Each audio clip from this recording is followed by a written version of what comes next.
Hello students, आप सभी का हमारे YouTube channel chemistry study point में स्वागत है।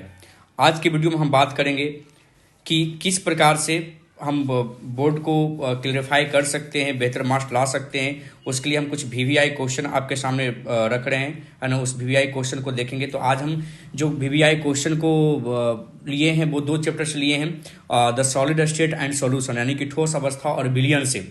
और ध्यान रखेंगे जो अभी तक हमारे चैनल को सब्सक्राइब नहीं किए हैं वो सब्सक्राइब कर दें और लाइक करें और सभी लोग के पास शेयर करें, है ना, जिसके द्वारा लोगों की सहायता मिल सकती है ना। एक बेहतरीन तरीके से उनको पता चल जाए कि कौन से चैप्टर में कौन से क्वेश्चंस है।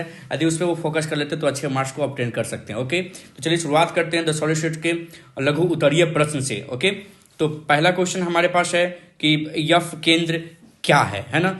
तो उसके बाद यहाँ पे हम कुछ क्वेश्चन लिस्ट किए हैं, आप इसको कंप्लीट करें, है ना। इस क्वेश्चन का आंसर को आप कंप्लीट करें और यही क्वेश्चंस आपके संभावित प्रश्न हैं, है ना। मैं 100% श्योर नहीं करता हूँ कि यही क्वेश्चन हूबहू होंगे, लेकिन मैं संभावित प्रश्न आपके सामने रख रहा हूँ जो कि आपको अपने एग्जाम में काफ़ी सहायता मिलेगी। तो एफ केंद्र क्या है। दूसरा क्वेश्चन, कांच को अतिस्थिति द्रव क्यों कहा जाता है। एकक कोष्ठिका क्या है, एकक कोष्ठिका के पैरामीटर बताएं। चतुष्फलकीय एवं अष्टफलकीय रिक्ति क्या है, पीएन संधि क्या है। तो ये लघु उत्तरीय में पूछे जा सकते हैं 2 नंबर में। ओके, एफ केंद्र क्या है, कांच को अतिस्थिति द्रव क्यों माना जाता है, एकक कोष्ठिका क्या है, एकक कोष्ठिका के पैरामीटर बताएं।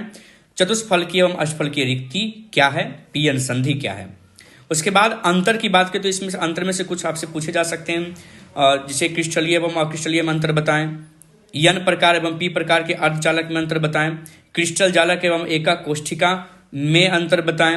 फ्रैंकल दोष एवं शॉर्ट के दोष में अंतर बताएं, ये बहुत ही इंपॉर्टेंट है। अनुचुंबक एवं प्रतिचुंबकीय में अंतर बताएं।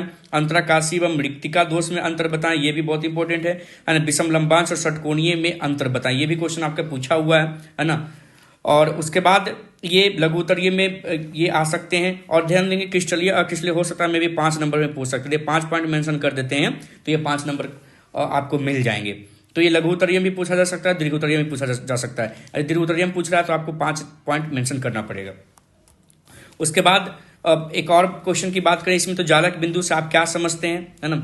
उसका दीर्घ उत्तरीय में इसमें सबसे इंपॉर्टेंट है, एक क्वेश्चन को मैं रखा हूं, वो है चुंबकीय पदार्थ क्या है और ठोस को चुंबकीय गुणों के आधार पर वर्गीकृत करें। जहां पे ठोस चुंबकीय गुणों के आधार पर 5 वर्गों में वर्गीकृत किया गया है, वो सभी का डिफिनेशन और एग्जाम्पल के साथ आपको लिखना होगा। ओके, और यहाँ पे ध्यान देंगे जब भी कुछ चीजें ऐसी हैं जैसे कांच एफ केंद्र क्या है, तो एफ केंद्र दर्शाएं, फिगर बना के दर्शाएं कि एफ केंद्र क्या है डिफिनेशन के साथ, है ना।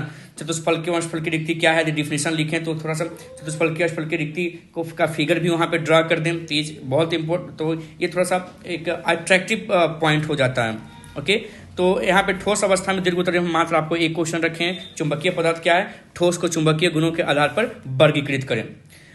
उसके बाद यहाँ पे हम विलयन के लघु उत्तरीय के बारे में बात करते हैं। एक चीज और मैं आपको बता दूं, यहाँ पे हम न्यूमेरिकल अभी ऐड नहीं कर रहे हैं, हम एक स्पेशल वीडियो बनाएंगे जिसमें ठोस अवस्था, विलयन, इलेक्ट्रोकेमिस्ट्री और केमिकल काइनेटिक्स का न्यूमेरिकल एक साथ आपको दिया जाएगा, जिसमें कि ऑब्जेक्टिव सब्जेक्टिव दोनों का होगा। तो फिलहाल हम विलयन में लघु उत्तरीय प्रश्न पे फोकस करते हैं।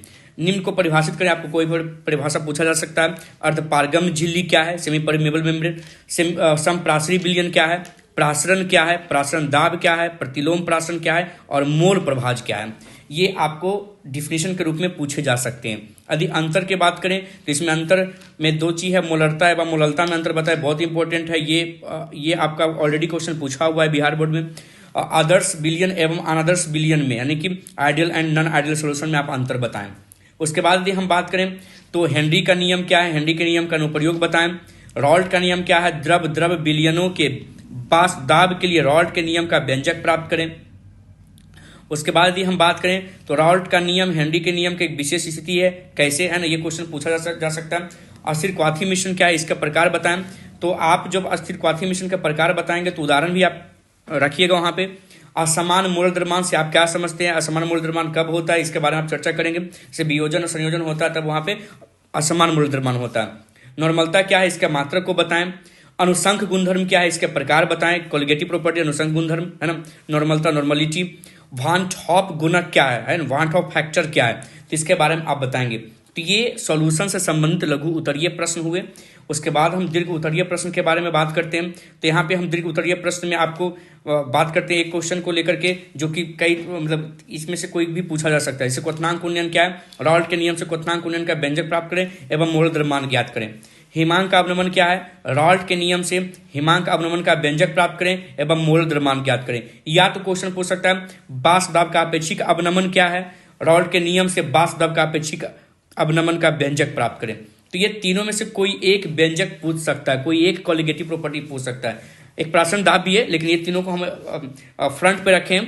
क्वथनांक का उन्नयन, रॉल्ट के नियम से व्यंजक प्राप्त करना है, मोल द्रव्यमान ज्ञात करना है। हिमांक का अवनमन, रॉल्ट के नियम से उसका व्यंजक प्राप्त करना है और मोल द्रव्यमान ज्ञात करना है। बाष्प दाब का अपेक्षिक अवनमन क्या है ना, बाष्प दाब के अपेक्षिक अवनमन का व्यंजक क्या हो सकता है।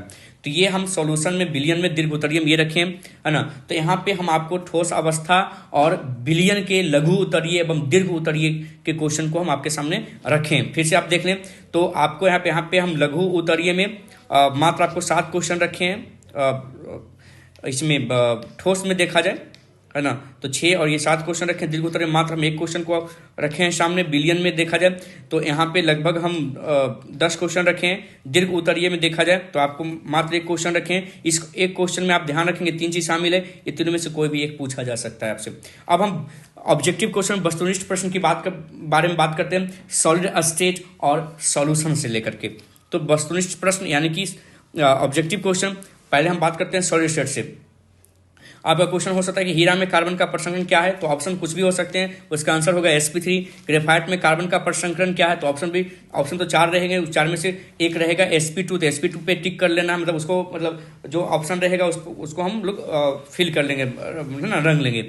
हीरा में कार्बन की आबंध लंबाई क्या है, तो ऑप्शन कुछ भी रहे, है ना, आप दिमाग में रखेंगे कि कार्बन की आबंध लंबाई 154 पिकोमीटर होता है। ग्रेफाइट में कार्बन की आबंध लंबाई 141.5 पिकोमीटर होता है। एफसीसी के प्रति एकक कोष्ठक परमाणु की संख्या नहीं कि जेड, है ना, इसको शॉर्ट में जेड या फिर डायरेक्ट लिखा रह सकता है। एफसीसी के लिए जेड का वैल्यू बताएं, है ना, प्रति एकक कोशिका परमाणु की संख्या जिसको हम जेड से इंडिकेट करते हैं, उसकी संख्या 4।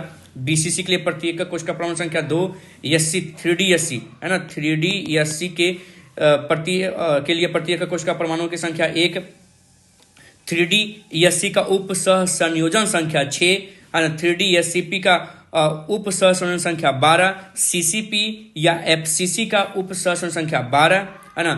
अब उसके बाद हम बात करें तो सीसीपी या एफसीसी का संकुलन क्षमता 74%, है ना। या सीसीपी हो या एफसीसी हो, एचईआर या तो फिर एचसीपी रहे, है ना, या एचसीपी। संकुलन क्षमता कितना, 74%। ओके।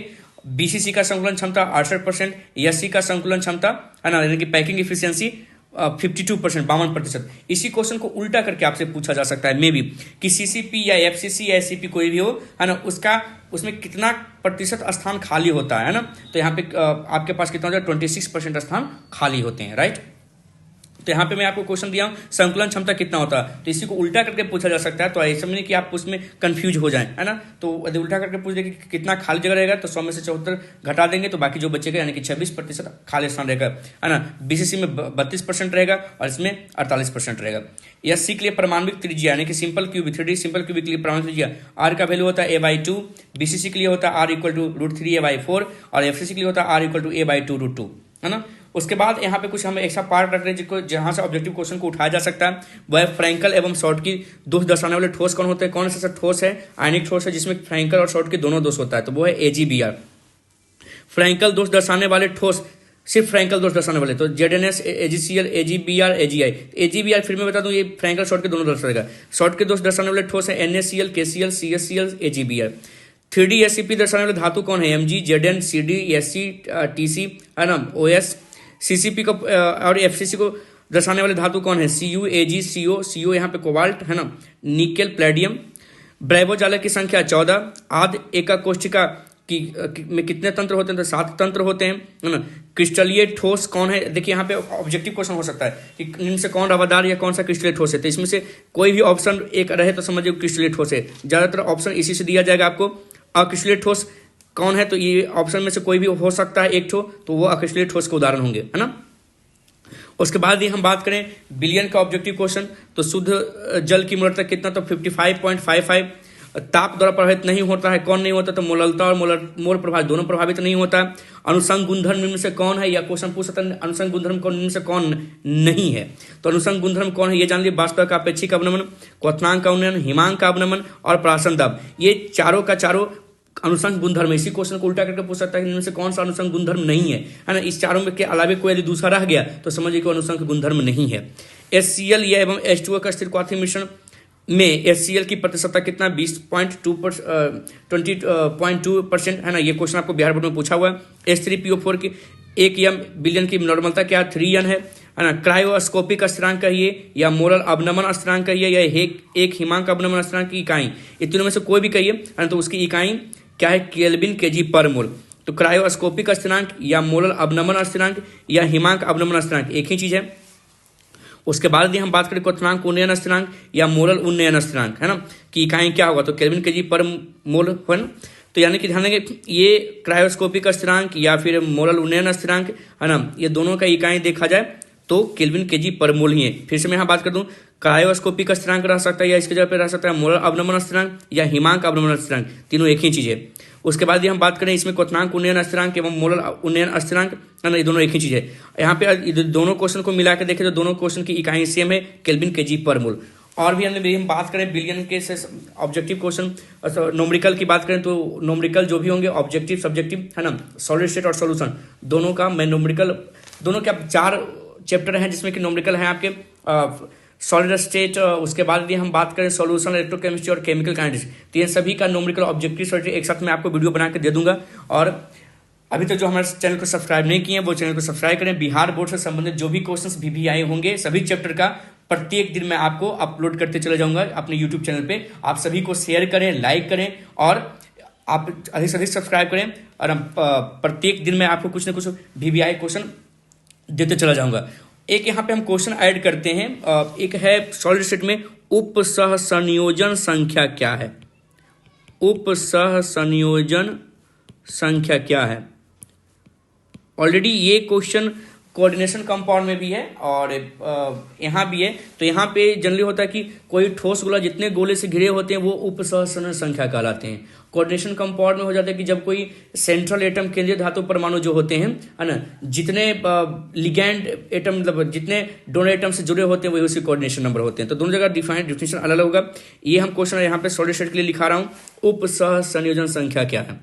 ओके तो आज के वीडियो में हम बात किए सॉलिड स्टेट और सॉल्यूशन के ऑब्जेक्टिव और सब्जेक्टिव में लघु उत्तरीय और दीर्घ उत्तरीय। जितना कम से कम हो सका क्वेश्चन को मैंने यहाँ पे रखने का प्रयास किया और आप एक दिन में इसको कंप्लीट करने का प्रयास करें। कल आपको दूसरे 2 नए चैप्टर का वीडियो अपलोड किया जाएगा VVI क्वेश्चन बोर्ड संबंधित। तो जो अभी तक हमारे चैनल को सब्सक्राइब नहीं किए वो हमारे चैनल को सब्सक्राइब कर लें। Okay, thank you.